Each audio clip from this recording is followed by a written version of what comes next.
Chapter 13 Of course, as soon as the story of Lord Fauntleroy and the difficulties of the Earl of Dorincourt were discussed in the English newspapers, they were discussed in the American newspapers. The story was too interesting to be passed over lightly, and it was talked of a great deal. There were so many versions of it that it would have been an edifying thing to buy all the papers and compare them. Mr. Hobbs read so much about it that he became quite bewildered. One paper described his young friend Cedric as an infant in arms; another as a young man at Oxford, winning all the honors and distinguishing himself by writing Greek poems. One said he was engaged to a young lady of great beauty, who was the daughter of a duke. Another said he had just been married. The only thing, in fact, which was not said was that he was a little boy between 7 and 8, with handsome legs and curly hair.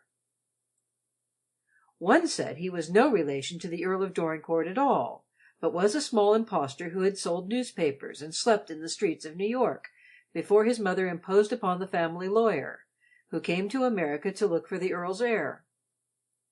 Then came the descriptions of the new Lord Fauntleroy and his mother. Sometimes she was a gypsy, sometimes an actress, sometimes a beautiful Spaniard, but it was always agreed that the Earl of Dorincourt was her deadly enemy, and would not acknowledge her son as his heir if he could help it.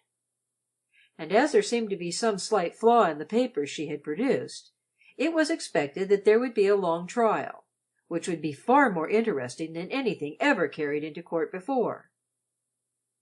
Mr. Hobbs used to read the papers until his head was in a whirl, and in the evening he and Dick would talk it all over.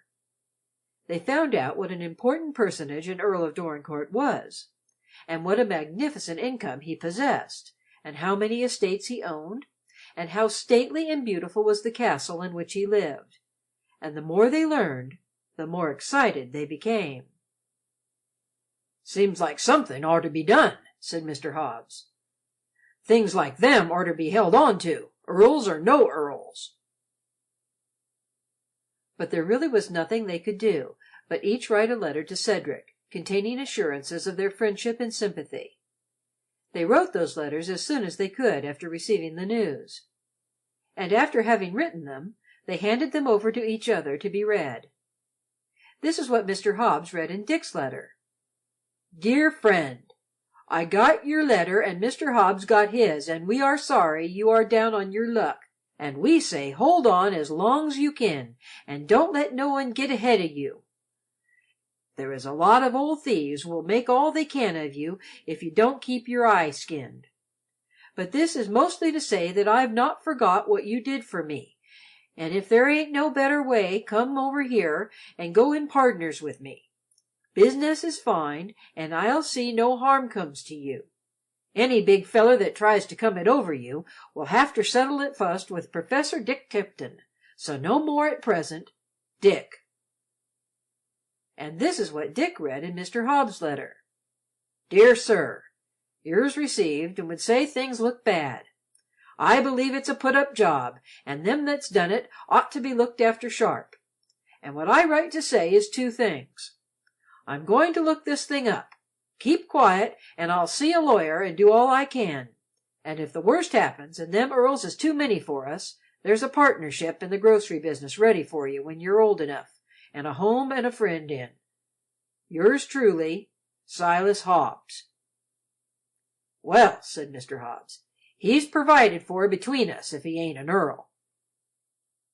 "So he is," said Dick. "I'd 'a' stood by him. Blest if I didn't like that little feller fust rate." The very next morning one of Dick's customers was rather surprised. He was a young lawyer just beginning practice, as poor as a very young lawyer can possibly be, but a bright, energetic young fellow, with sharp wit and a good temper. He had a shabby office near Dick's stand, and every morning Dick blacked his boots for him, and quite often they were not exactly watertight, but he always had a friendly word or a joke for Dick. That particular morning, when he put his foot on the rest, he had an illustrated paper in his hand, an enterprising paper with pictures in it of conspicuous people and things. He had just finished looking it over, and when the last boot was polished, he handed it over to the boy. "Here's a paper for you, Dick," he said. "You can look it over when you drop in at Delmonico's for your breakfast. Picture of an English castle in it, and an English earl's daughter-in-law. Fine young woman, too. Lots of hair, though she seems to be raising rather a row. You ought to become familiar with the nobility and gentry, Dick. Begin on the Right Honorable the Earl of Dorincourt and Lady Fauntleroy. Hello! I say, what's the matter?" The pictures he spoke of were on the front page, and Dick was staring at one of them with his eyes and mouth open, and his sharp face almost pale with excitement. "What's to pay, Dick?" said the young man. "What has paralyzed you?" Dick really did look as if something tremendous had happened. He pointed to the picture, under which was written, "Mother of Claimant, Lady Fauntleroy." It was the picture of a handsome woman, with large eyes and heavy braids of black hair wound around her head. "Her!" said Dick. "My, I know her better'n I know you." The young man began to laugh. "Where did you meet her, Dick?" he said. "At Newport? Or when you ran over to Paris the last time?" Dick actually forgot to grin.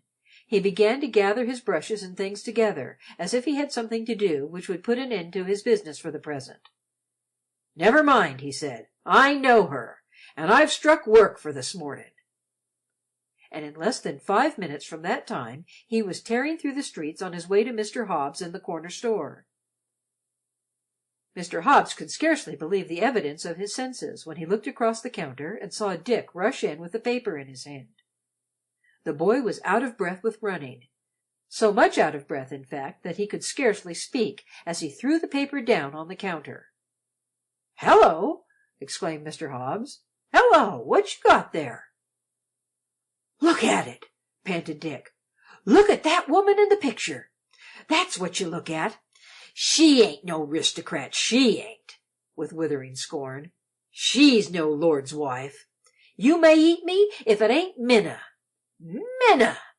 I'd know her anywheres, and so'd Ben. Just ax him." Mr. Hobbs dropped into his seat. "I knowed it was a put-up job," he said. "I knowed it. And they done it on account of him bein' American." "Done it!" cried Dick with disgust. "She done it. That's who done it. She was allers up to her tricks. And I'll tell yer what come to me. The minute I saw her picture, there was one of them papers we saw had a letter in it that said something about her boy, and it said he had a scar on his chin. Put them two together, her and that there scar. Why, that there boy of hers ain't no more a lord than I am. It's Ben's boy, the little chap she hit when she let fly that plate at me." Professor Dick Tipton had always been a sharp boy, and earning his living in the streets of a big city had made him still sharper. He had learned to keep his eyes open and his wits about him, and it must be confessed he enjoyed immensely the excitement and impatience of that moment. If little Lord Fauntleroy could only have looked into the store that morning, he would certainly have been interested, even if all the discussion and plans had been intended to decide the fate of some other boy than himself. Mr. Hobbs was almost overwhelmed by his sense of responsibility, and Dick was all alive and full of energy. He began to write a letter to Ben, and he cut out the picture and enclosed it to him. And Mr. Hobbs wrote a letter to Cedric and one to the Earl. They were in the midst of this letter writing when a new idea came to Dick. "Say," he said, "the feller that give me the paper, he's a lawyer. Let's ax him what we better do. Lawyers knows it all." Mr. Hobbs was immensely impressed by this suggestion and Dick's business capacity. "That's so," he replied. "This here calls for lawyers." And leaving the store in the care of a substitute, he struggled into his coat and marched downtown with Dick, and the two presented themselves with their romantic story in Mr. Harrison's office, much to that young man's astonishment. If he had not been a very young lawyer, with a very enterprising mind and a great deal of spare time on his hands, he might not have been so readily interested in what they had to say, for it all certainly sounded very wild and queer. But he chanced to want something to do very much, and he chanced to know Dick, and Dick chanced to say his say in a very sharp, telling sort of way. "And," said Mr. Hobbs, "say what your time's worth a hour, and look into this thing thorough, and I'll pay the damage. Silas Hobbs, corner of Blank Street, vegetables and fancy groceries." "Well," said Mr. Harrison, "it will be a big thing if it turns out all right, and it will be almost as big a thing for me as for Lord Fauntleroy. And at any rate, no harm can be done by investigating. It appears there has been some dubiousness about the child. The woman contradicted herself in some of her statements about his age, and aroused suspicion. The first persons to be written to are Dick's brother and the Earl of Dorincourt's family lawyer. And actually, before the sun went down, 2 letters had been written and sent in 2 different directions, one speeding out of New York harbor on a mail steamer on its way to England, and the other on a train carrying letters and passengers bound for California. And the first was addressed to T. Havisham, Esquire, and the second to Benjamin Tipton. And after the store was closed that evening, Mr. Hobbs and Dick sat in the back room and talked together until midnight. Chapter 13